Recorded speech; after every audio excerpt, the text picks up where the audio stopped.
าวมองลาวเอ้ยฉันอยู่เมกาอยากจะถามคุณสักหน่อยคุณจะช่วยบอกได้ไหมอยากรู้เรื่องของพวกคุณอยู่สักเล็กน้อยหนุ่มมองเมกาได้เลยไม่มีปัญหาถ้าคุณอยากรู้เรื่องอะไรถามมาได้เลยเดี๋ยวฉันจะเล่าให้ฟังให้ถูกใจคุณตามที่อยากฟังอยากถามว่าตอนพวกคุณคลอดออกมาพอมองเราเกิดมาร้องไห้กันยังไงโอ้โหมองลาพวกเราเขาร้องแบบนี้เด็กผู้หญิงจะร้องว่าโดลาส่วนเด็กผู้ชายจะร้องว่ายาบ้ามองเมียได้ร้องยังไงมองเวียดนามเด็กผู้หญิงจะร้องว่าถูกลักเป็นเมียส่วนเด็กผู้ชายจะร้องว่ามองเวียดนามแล้วร้องยังไงมองเวียดนามเด็กผู้หญิงจะร้องว่าถูกลักเป็นเมียส่วนเด็กผู้ชายจะร้องว่าเป็นลาเมีย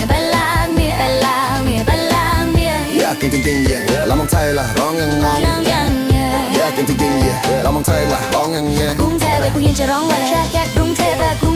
ส่วนเด็กผู้ชายจะร้องว่าซื้อรถใหญ่ไปชนไก่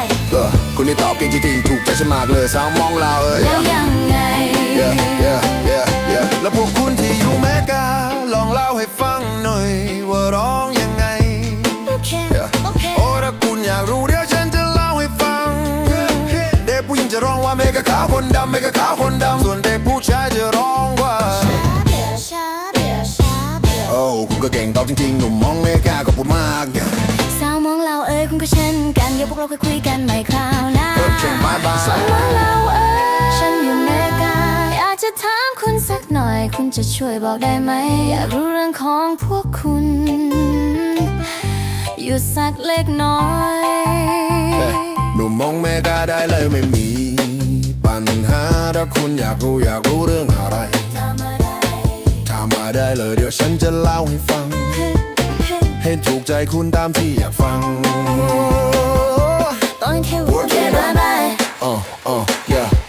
ต้องแค่บายบายโอเคบายบายโอเคมองชายน้ำเด็กผู้หญิงจะร้องว่าถูกลักเป็นเมียส่วนเด็กผู้ชายจะร้องว่าต้องเมียเดี๋ยวร้องยังมีจะร้องว่าถูกลักเป็นเมียส่วนเด็กผู้ชายจะร้องว่าบาลาเมียแย่กันจริงๆแล้วมองไทยเลยร้องยังไง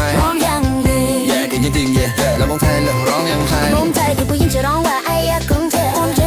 ส่วนเด็กผู้ชายจะร้องว่าซื้อรถใหญ่ไปชนไก่คุณนี่ตอบเก่งจริงๆถูกใจฉันมากเลยสาวมองเราร้องยังดีมา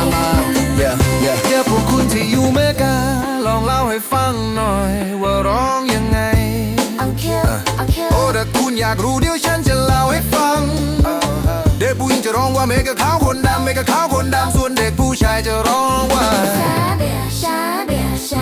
โอ้คุณก็เก่งตอบจริงๆหนุ่มมองเมกาขอบคุณมากสาวมองเราคุณก็เช่นกันเดี๋ยวพวกเราคุยกันใหม่คราวหน้าโอเคบายบาย